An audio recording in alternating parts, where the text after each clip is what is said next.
The following podcast is an exclusive presentation of Project Entertainment Network. Thank you for coming to the Project Entertainment Network store. Please place your order. A good choice. A t-shirt for the horror show with Brian Keene. Amanda Method coffee mug. There's more. A Necrocastic on hoodie. That's sharp. But why on earth would you want Bizong leggings? Wait, are you Mr. Frank? The Project Entertainment Network store, stacked with goodies from all your favorite podcasts. T-shirts, hoodies, mugs and more. www.projectentertainmentnetwork.com. There shall come a podcast like no other. Defenders Dialogue with Brian Keene and Christopher Golden. Marvel Comics' original superhero non-team convenes once again. The Incredible Hulk, the Savage Submariner, the Master of the Mystic Arts, Doctor Strange, and a dynamic supporting cast of Marvel superheroes battle against evil as the Defenders. Without further ado, true believers, here's your hosts, Brian Keene and Christopher Golden. Excelsior! And welcome back once again, true believers, to Defenders Dialogue. I'm Brian Keene. And I am Christopher Golden, Brian, and I am King of the Monsters. There's only one King of the Monsters, and that is Godzilla. All right. Then Godzilla says, Excelsior, true believers. How's that? No, Godzilla says, that wasn't as good as your Hellcat impression, but it's not bad. Yeah, my 11-year-old, in fact, this morning, when I went to his mother's to pick him up, he was watching last week's episode of Defenders Dialogue on YouTube. He had it pulled up on YouTube, and I just realized I forgot to mute my phone. I apologize. And he said, "Dad, you or Chris need to do the Godzilla roar." So he's right. So there you go, buddy. That's for you. Of course, that's the classic Godzilla roar. You know, my favorite thing with classic Godzilla, and I feel like this is what the comics are missing, is the music. Yes. It's the sound of Godzilla's feet hitting the ground, you know, and the music. So maybe we'll have to play that during next week's episode. What's your favorite kaiju within the classic Godzilla films who isn't Godzilla? Who isn't Godzilla? Yeah. You know, I have an affinity for robots. So I love every incarnation of Mecha Godzilla. And I really like Mecha Kong. People forget about Mecha Kong. I don't know. Are the mecha characters considered kaiju? I mean, they're robots, not monsters. Okay, well, if we want to go, biological, strictly kaiju, I'm going to go with King Ghidorah. You know, that giant three-headed dragon. Now, of course, later he became a robot as well, or at least a cyborg. But yeah, he was always pretty cool. I always liked I've pronounced him my entire life Anguirus. I know that's wrong. I think it's Anguillus. Godzilla's little sidekick with the spikes. Yep. And as a small child, I loved Godzilla's son. Yes. Not Godzuki from the 1970s cartoon, but Minya, from Godzilla's Revenge. Yeah, well, see, the great thing about Minya was that you could imagine hanging out with him and getting to go to Monster Island yourself. Exactly. And that was like, as a kid, the same reason as a kid I liked the Gamera movies that had the kids in them. It's like, oh, these kids get to go inside Gamera's shell like it's their clubhouse and hang out. That's some crazy shit. It is. Yeah, I love that. Although again, at the time, now they're owned by the same company. At the time, Gamera was not part of the Godzilla universe. Right. But yeah, so I tend to like from childhood the weird ones. Like I like Megalon, Yeah. And then later Godzilla films, or the midterm Godzilla, I liked Biollante, even though that's I loved Biollante. Yeah. Heck yeah. Yeah, I think that's our generation. It's like, hey, look, I've always thought that Biollante must have been at least partially inspired by H.P. Lovecraft's mythos. Yeah. Just the look of the creature and its origins, and there's definitely a cosmic horror vibe. Yeah, and speaking of that, before, and then speaking of that, if you haven't seen, and I say this to our three listeners as well, if you haven't seen the film Underwater, you should go see it this week before it leaves theaters, because it only made $6 million its opening weekend, and it will be gone fast. My son Daniel and I loved it, and it's worth seeing, and I don't want to ruin anything. But if you haven't seen it, you should take Dungeon Master 100%. Okay. Yeah. And if you haven't yet been spoiled, I know nothing about it. I haven't heard of it. Oh God. Okay. So it's Kristen Stewart and Jessica Henwick, the latter of whom played Colleen Wing on the sadly not great Iron Fist series on Defenders. Right. And suffice to say, it's an underwater base and monsters. That's all you need to know, Brian. Oh, wow. And it's playing right now. It just opened this past weekend, but it will be gone in a flash. All right. Well, we will check that out this weekend. Yeah, you'll be very happy you did. Don't expect. Listen again. It's one long underwater homage to Alien, down to the outfits and the set design and all of that stuff. But the action starts about 90 seconds in, and it's a very simple film, but it does some things that I think will surprise you. Anyway. All right, excellent. We will check it out this weekend. And on that note, Godzilla #3, Brian. That's right. Now I want you to. I'm going to grant you a wish, Chris. Okay. So I want you to start telling the audience what's happening on that splash page. Okay. Well, on the splash page, the issue is titled "The Tale of Two Saviors." Godzilla is towering over boats in San Francisco Bay. Dun dun dun dun. Dun dun dun dun. You're not really doing it. It's not the same. It's not the same. That was closer. Anyway, he's about to rip apart the Golden Gate Bridge. And Brian, we're gonna spend a little more time on this issue than we will the following two. Right. Because in this issue we return to the T-shirt that I was wearing in the picture I posted a couple days ago, the Champions. That's right. And interestingly enough, even though this is written by Doug Mensch, we're in Los Angeles at Champions Tower.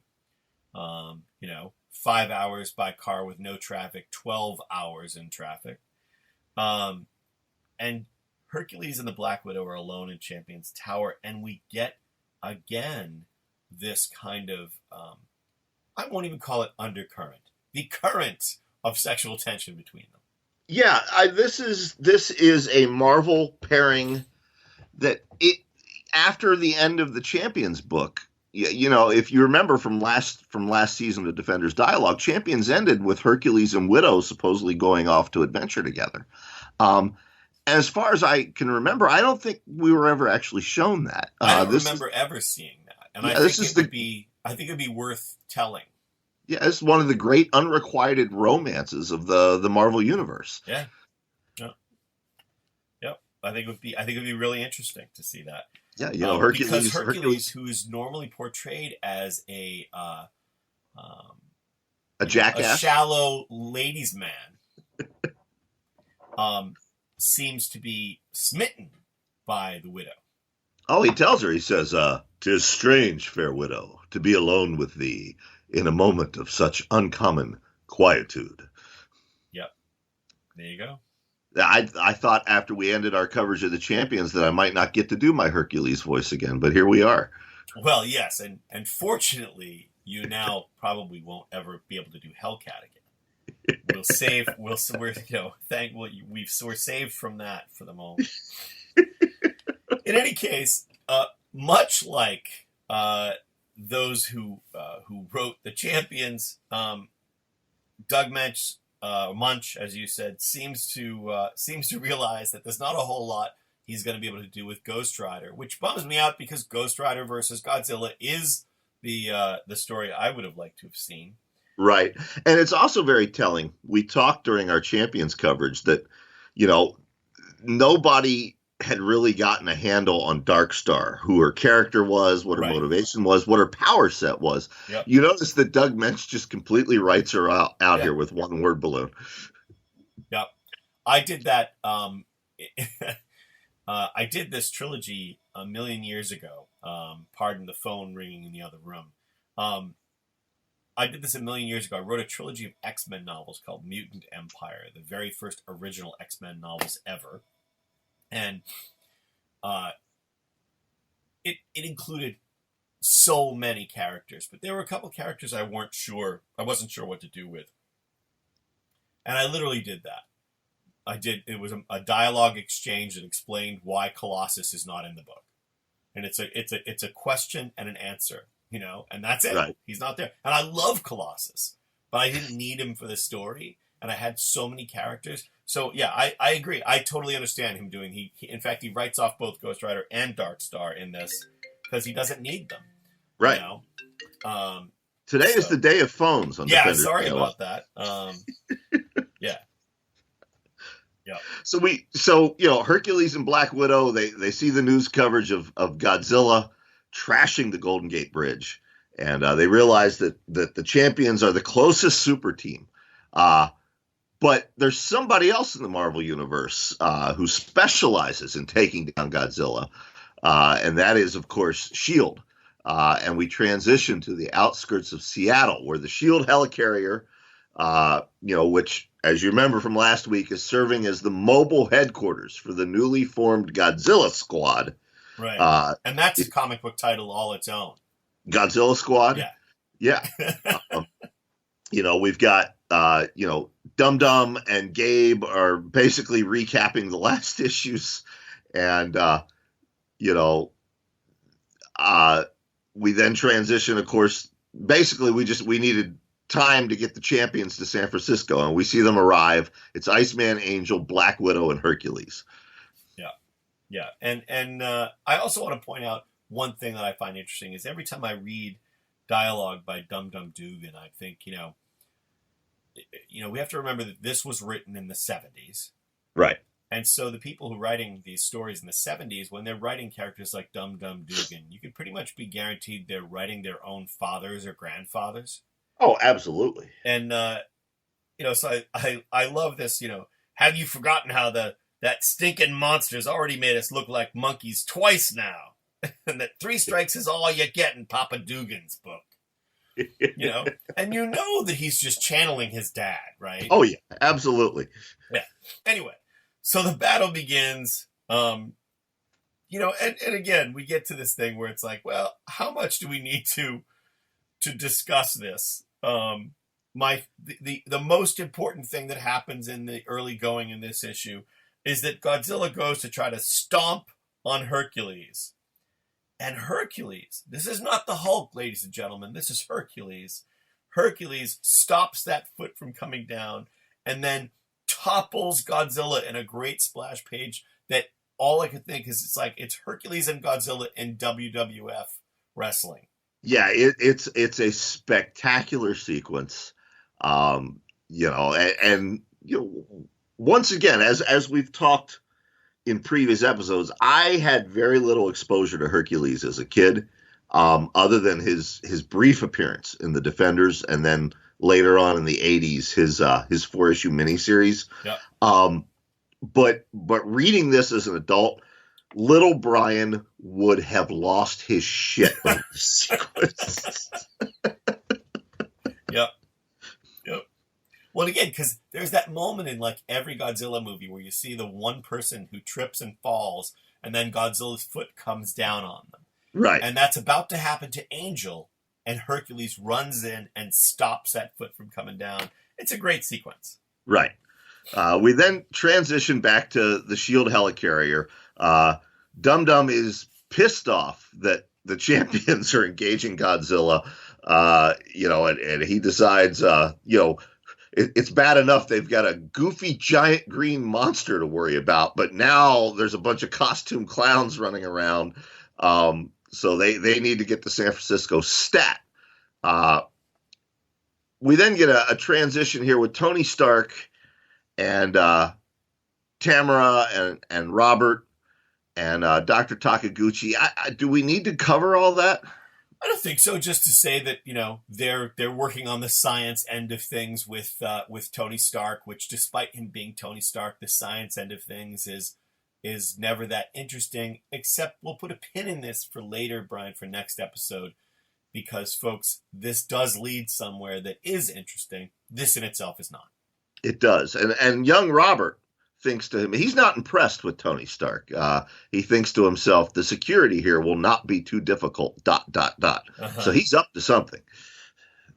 Yeah. And then we get to, S.H.I.E.L.D's latest thing is to try to drop nets on Godzilla.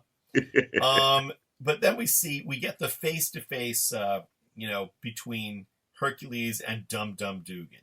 Yes, I also do appreciate, Brian, Dum Dum Dugan's ability to have an argument with the cigar in his mouth without it falling. Yeah, there's a panel here where Hercules and Dum Dum are basically playing, who's the bigger alpha male. And the way Herb Trimp draws it, Dum Dum's cigar is not in his mouth. It's levitating. Right. It's from his mouth. Yeah. It's like, because he's yelling at Hercules, the cigar is doing the Looney Tunes thing of it's giving him a moment before it falls for him to scream at Hercules and then chomp back down on it. Yep. But I do love this, chest beating between the two of them. It's pretty funny. Dost thou know to whom thou speakest, mortal? I am Hercules. I don't care if you're Atlas, jerk. Yep. Yeah, no, it's good. Just pick up your globe and shove off is like, yep. Love it. So Dum Dum hops on his sky cycle and he's going to fly up and fight Godzilla. That doesn't work out well for him. No, and it also doesn't work out for the Golden Gate Bridge. And I wanted to point this out again, as I did in last episode. So the Golden Gate Bridge has now been destroyed by Godzilla. And this is the thing I just, again, it's like, there's only so much damage control can do. Right. And I'm sure that this was not mentioned anywhere else in the Marvel Universe at this time, that the Golden Gate Bridge has been completely destroyed. So... So, S.H.I.E.L.D. drops these electric nets, these giant electric nets. Godzilla's in the San Francisco Bay, but so is Hercules. The nets come down, Godzilla gets electrocuted and just shrugs it off. Hercules is in the water. The electricity doesn't hurt him either. He then grabs a section of the Golden Gate Bridge and throws it at Godzilla. But he misses and he hits the S.H.I.E.L.D. helicarrier. Yeah, which then crashes into San Francisco Bay. Godzilla is going after it, and what I love about this is Godzilla then walks away. He's like, "Yep, screw you, people. I've beaten you. You're in the water." And Dum Dum blames the champions.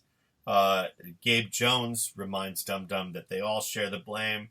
And then Godzilla does the thing he does at the end of every great Godzilla story, which is that he walks slowly away into the ocean with that music playing in the background that Brian so lamentably tried to imitate. I don't know that it was that lamentable. It was lamentable. Anyway, but Gabe is starting to feel some sympathy for Godzilla again, and Dum Dum admonishes him. You've gone soft on that monster. And we'll see that develop into something more. But that's the end of the issue. And I'm sorry to say that despite the fact that the champions did appear in this issue and we got a few panels of interesting exchange between them, their presence is not really needed. No. They're here to further tie it to the Marvel Universe. And I suspect to probably try to bump up some sales for the champions, which was bi-monthly but struggling at that point. Right. Godzilla number 4, we have guest penciler Tom Sutton, and inker Tony DeZuniga, with Doug Mensch on script again. And we have War of the Giants, Brian. And would you like to discuss the inability of Marvel to license the other kaiju characters from this universe? Yeah, as we talked about on last week's episode, Stan Lee had been trying for years to get the license to Godzilla. Marvel had a lot of success with Conan and King Kong. Around this time, they also got the rights to Star Wars and Battlestar Galactica and Man from Atlantis. And some of those books were outselling their own licensed properties. So when they finally got the rights to Godzilla, it was a big deal. Unfortunately, he was the only Toho character they could get the rights to. They couldn't get Rodan or Mothra or Ghidorah or Mechagodzilla or any of those. So they had to come up with their own monsters. This is the first. He's Batragon. He's, this giant mutated bat. I would say he's probably a replacement for Rodan, maybe. Yeah, he's a replacement for lots of things. I will say that as we get into this story, as you discussed last episode, Doctor Demonicus is introduced as a character. Right. And so just to set the stage, Doctor Demonicus has been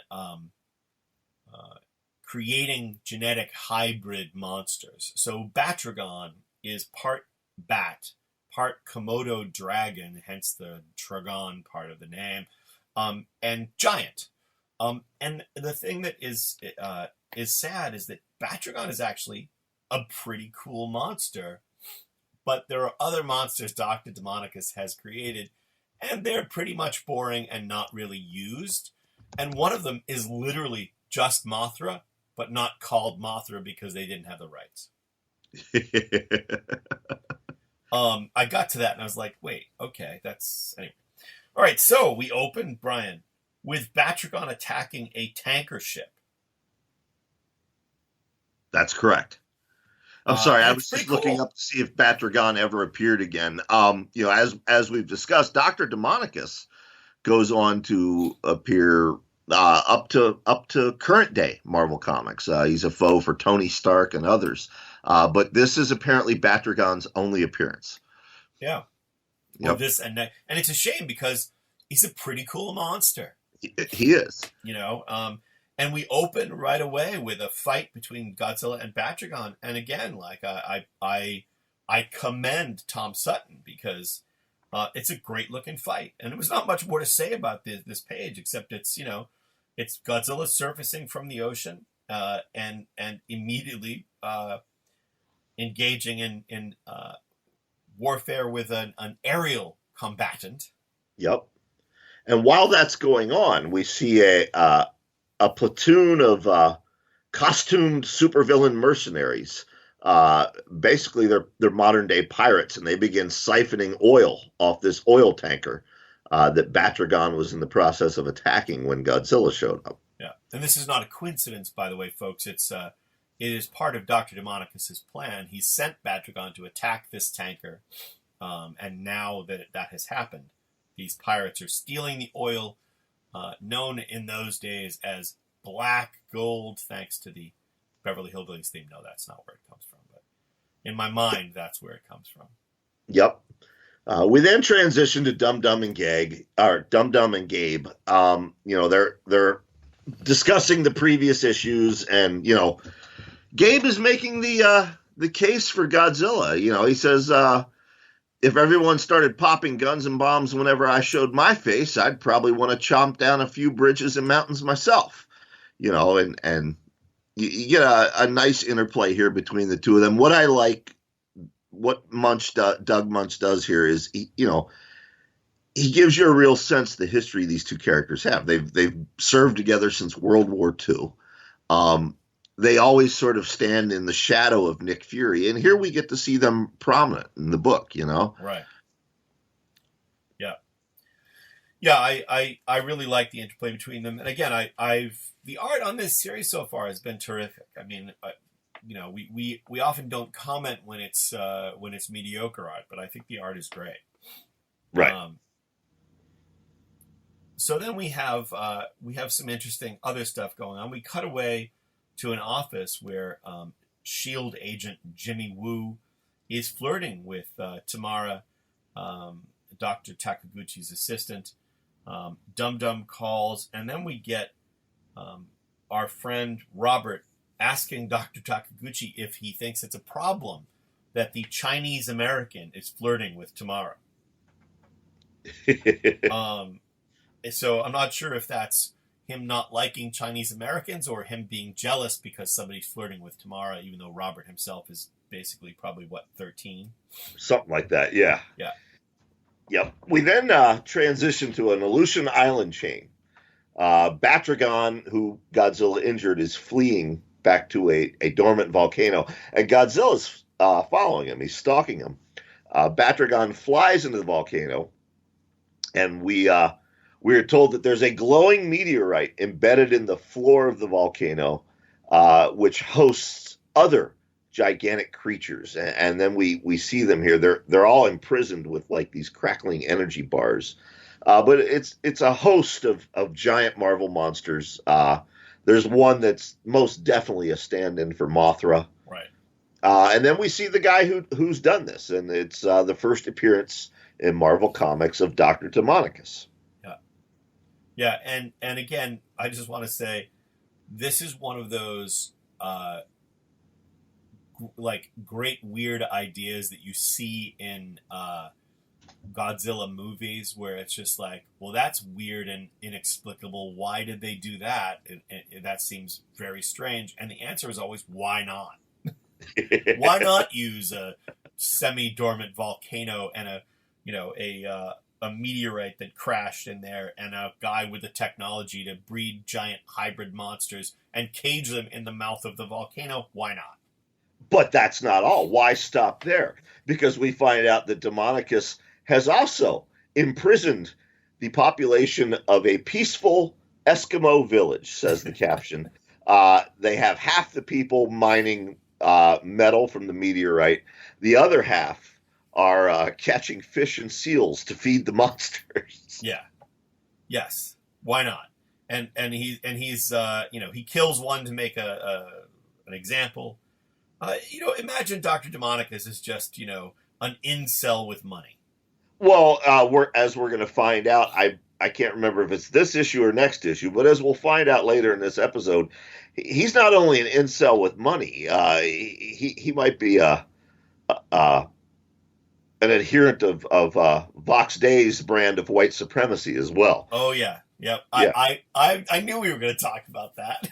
Yeah, I mean, we can't not talk about that. It's one of the most interesting things in this segment. Well, needless to say, Godzilla arrives, but then something really interesting happens, Brian. He arrives on shore. He sees the, they call them Eskimos, but the natives of this island. The indigenous people of the island. Being enslaved. And he attacks. But Godzilla only attacks the guys in the demon masks with guns. That's he right. He only attacks the oppressors, Brian. That's right. Godzilla's woke. Godzilla's woke. Godzilla's woke. You're not my king. I didn't vote for you. So S.H.I.E.L.D. also arrives. They arrive on the scene. They find the plundered tanker. And back on the island, Demonicus is freaking out because Godzilla is climbing the volcano, and should he see Demonicus's creations, there could be trouble. And that's exactly what happens. Godzilla peers down inside, sees Batragon, and the two of them square off for another fight. And now Batragon has been healed by his proximity to the Life Stone, which is what Demonicus calls this meteorite.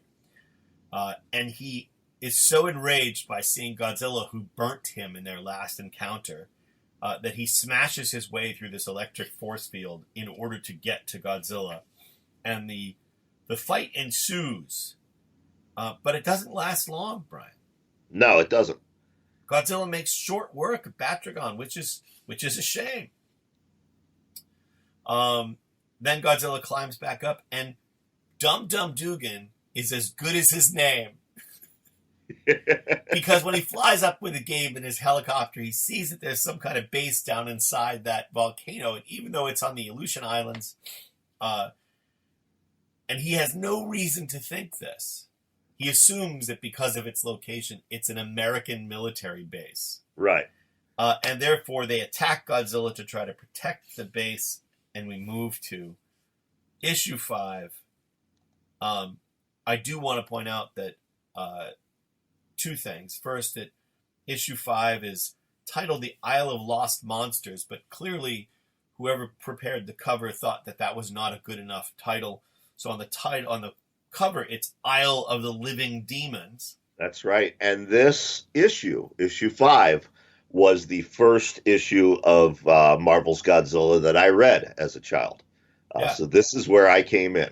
There you go. So we have Tom Sutton again filling in on art, and we should note the inks are by legendary Klaus Janson. Yep, some of his early work for Marvel. Yeah, and that's one of the fun things about doing this show is encountering these things. You know, when we saw Mignola for the first time. Yep. In here, we saw so now we see Klaus as well. Yep.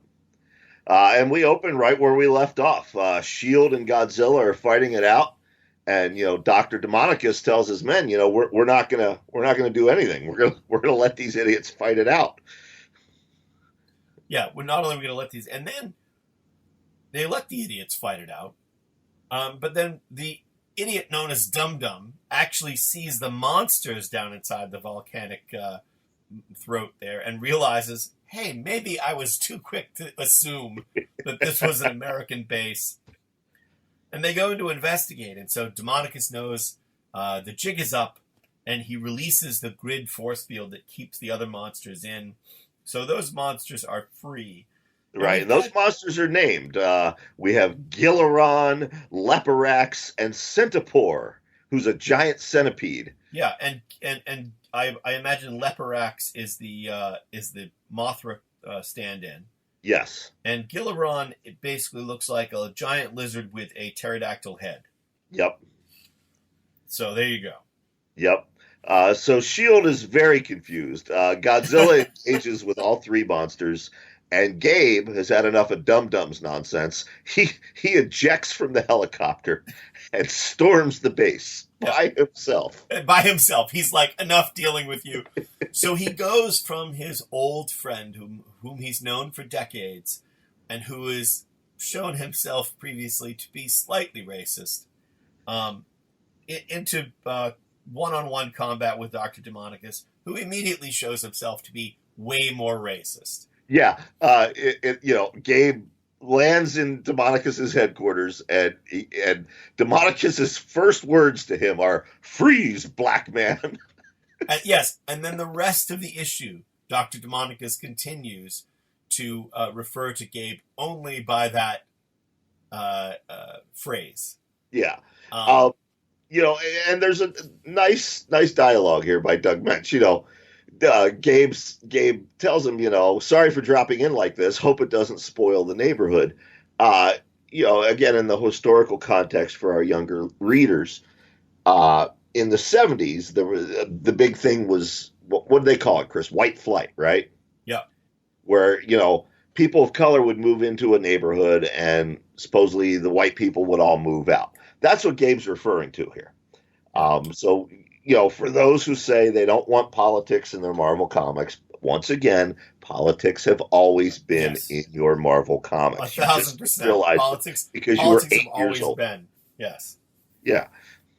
Yeah, there's go read Stan's soapbox sometime. There's a reason it was called a soapbox. Exactly. So then, now it's just all-out battle. We have the indigenous Eskimo people.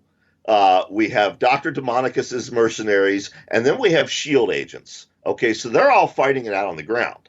And above them, Godzilla's fighting it out with these three monsters.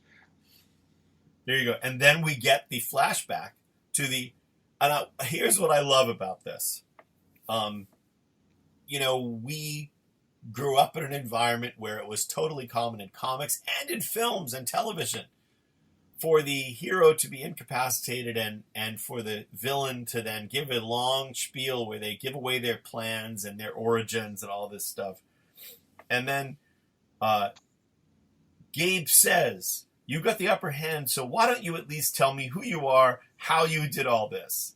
And Demonicus says, "I'll tell you. And soon I'll tell everyone."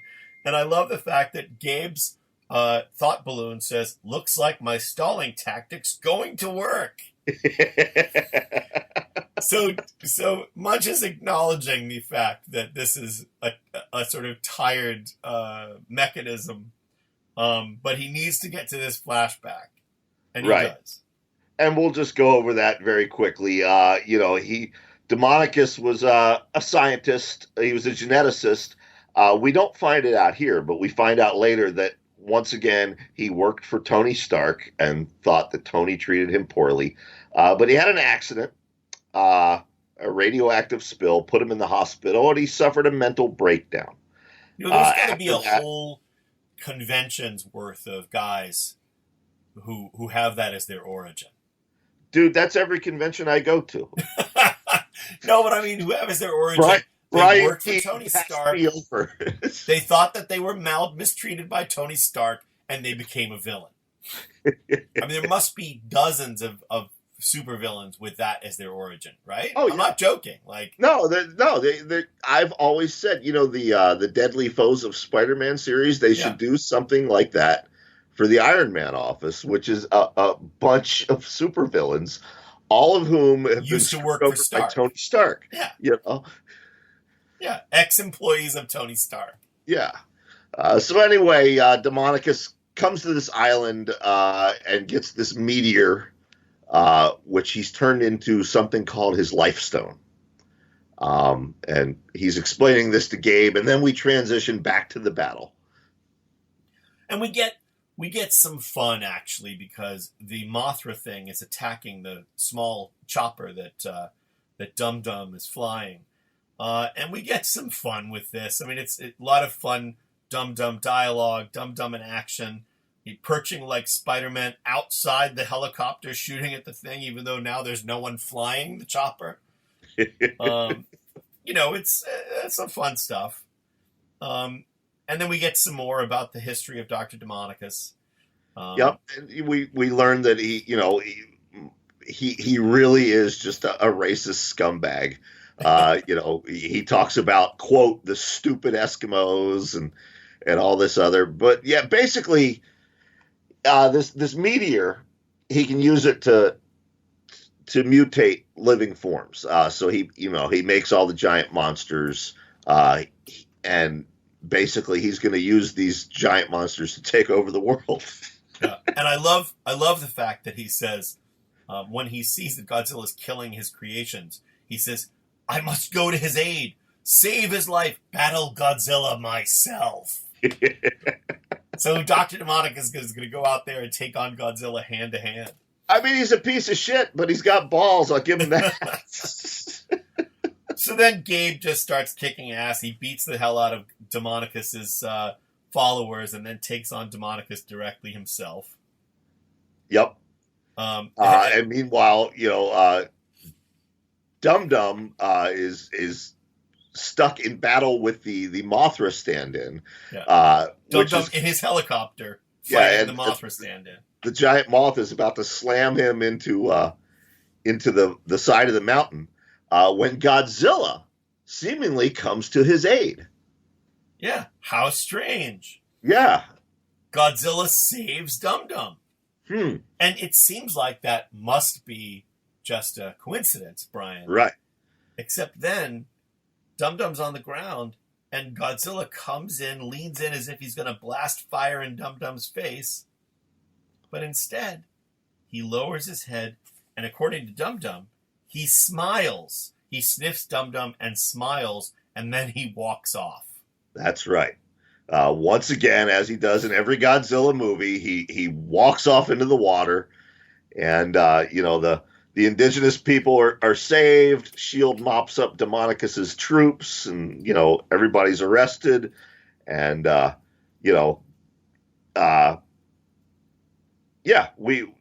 where we end.